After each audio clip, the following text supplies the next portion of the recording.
देखिए सवाल तो ये विपक्ष कहता है कि ये जो कार्यक्रम 22 तारीख का था ये पॉलिटिकल प्रोग्राम बना दिया। राहुल गांधी यही कहते हैं, बाकी तमाम विपक्षी दलों ने भी यही आरोप लगाया कि इसको तो बीजेपी ने हाईजैक कर लिया, ये तो धर्म का कार्यक्रम ही नहीं बचा। मैं कह रहा हूं आज इस बात को सत्य भी मान ले, एक चर्चा के लिए मान लेते हैं कि इसको ठीक है पॉलिटिकल फायदे के लिए वीएचपी बीजेपी ने ये कार्यक्रम रचा था, तो क्या इसका लाभ मिलेगा उन्हें या नहीं मिलेगा? किशोर तिवारी जी। देखो दो ही राजकीय पक्ष या पॉलिटिकल पार्टियां जो राम जन्मभूमि आंदोलन से जुड़ी हुई थी, उसमें बीजेपी थी और जो ज्यादा मुखर थी वो शिवसेना थी। और शिवसेना प्रमुख के एक बयान को आपने बताया तो उन्होंने उस दिन 22 तारीख को उन्होंने नासिक में, हमने भी मनाया कार्यक्रम, और मैंने कल भी कहा, विनोद जी थे मेरे साथ में, कि एक अभूतपूर्व कार्यक्रम हुआ। स्वतंत्र भारत या मेरे जन्म में तो मैंने पहली बार ही देखा कि इतना आत्म प्रेरणा से हिंदू समाज राम के आने का स्वागत किया और अच्छी बात हुई। लेकिन है ना, कल मैं ऐसी एक डिबेट में था तो वहां कुछ संत बैठे थे, तो और कार्यक्रम में भी देख रहा था तो कोई माइक वालों ने पूछा भद्राचार्य जी को, उन्होंने बोला अब मोदी जी आ जाएंगे उनको 350 सीट मिलेगी। तो कल संत लोग कह रहे थे कि अब मोदी जी को इसका फायदा मिलेगा।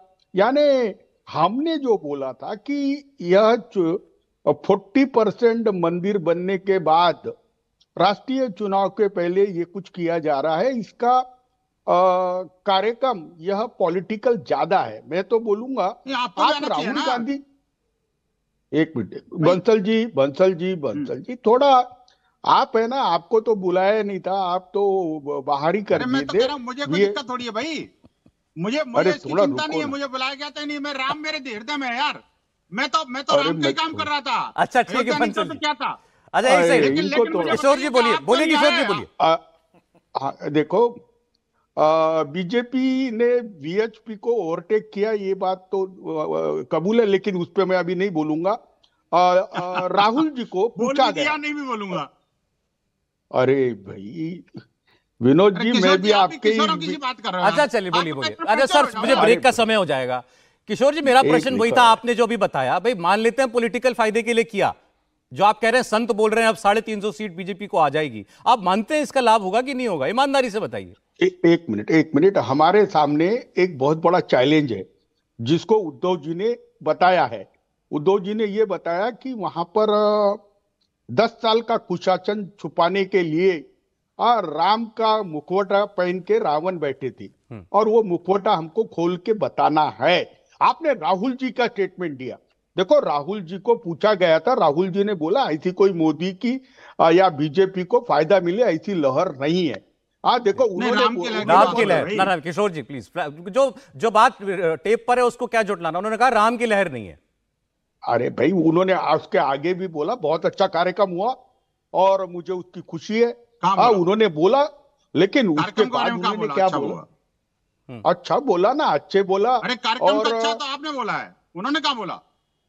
अरे उन्होंने भी बोला बहुत अच्छा कार्यक्रम हुआ, ये बोला। नहीं किशोर जी, उनको तो सूल की तरह चुभ रहा है, उनको तो लग रहा है राम मंदिर क्या बन गया, मेरे छाती में खंजर लग गया।